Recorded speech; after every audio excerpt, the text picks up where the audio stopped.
Hi guys, Mr. Triner here, and I'm going to give you a very fast, less than 5 minute overview of the technology we're going to use in the art room. So you want to be confident and comfortable with it, and know that I am going to expect you to take a very small show what you know, what we call in the art room, a chance to take someplace 4 to 6 question little mini quiz to make sure that you've caught all the information that's on here. Of course, you should look at the Google slide. It's shared with you in Schoology, but I am going to hit the highlights and I'm going to hit it with the ground running and very fast. So we're going to be using 4 different types of technology in this classroom. Schoology is probably the most important. We're going to touch upon that in a second. Gmail, please realize that you should be checking your Gmail. Just school-wise, you should be checking it at least once, if not twice a day. You're going to be getting lots of emails from your teachers this year, and it's the best way to kind of keep yourself up to date. So get in good habits now. Google Meet, that would be on the off chance that you'd be absent for more than 2 days and you felt comfortable and you wanted to meet because you had your artwork at home and you wanted to find out what you were missing. I'm happy to arrange a 5 to 10 minute quick meetup that we can do that so that you can stay up to date. Some people really appreciate that. It helps sort of take away some anxiety, especially if they know they have to come back, but they don't want to be overwhelmed with what they might have missed. So feel free and comfortable and confident to know that I'm happy to do that with you, especially if you want to reach out and email.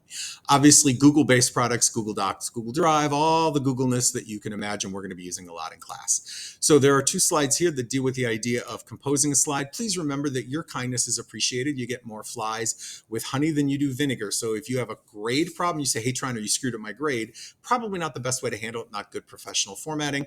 Better yet to say, Mr. Triner, I was looking at Schoology and I noticed that there might have been an error, or I was wondering if you were finished grading. Good way to ask a question. Then that way you're more likely to get a preferred response. Just good habit building and very good professionalism. Remember that, put a subject line in because I'm not in your head. I don't know what you're thinking about, and realize that when you email me, it's going to take a little bit of time. You might be emailing while in the middle of a class of three stretches of class, and I may be till the afternoon until I answer you back.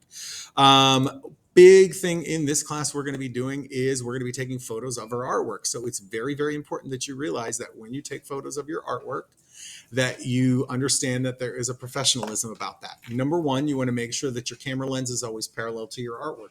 If you imagine right now, looking at the camera, you are artwork and I am taking a photo of you, I want to make sure that the camera lens is parallel to you. This is going to guarantee that you get a high quality photo and make sure that it is your best chance for your best grade in Schoology.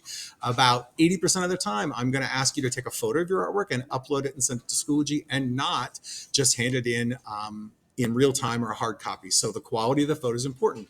You'll hear me say this word a lot. It's called keystoning, meaning that you wouldn't want to take the photo from an angle. I realize the ideal selfie might be from far up above your head or low down, but in the art world, the best way to take a photo is parallel lens to the artwork, and that the artwork is pinned on a board or on a wall for best results. Remember that you're going to be asked to upload your photo to Schoology. There are 2 really good ways or places you can take it. Number one, you want to make sure that you'll look on the far right side of your Schoology screen in our class. It'll show you what's coming up. That is, if you turn it in on time, you'll always see that. If you're late to turning something in, which is not preferred, but if you would be, you could always go to the file folder that we're in. So if we're in the first 9 weeks, you look for a file folder with the unit we're currently covering, and that information will be in there. So I've touched upon all the things you should know, I think, in fast, rapid succession.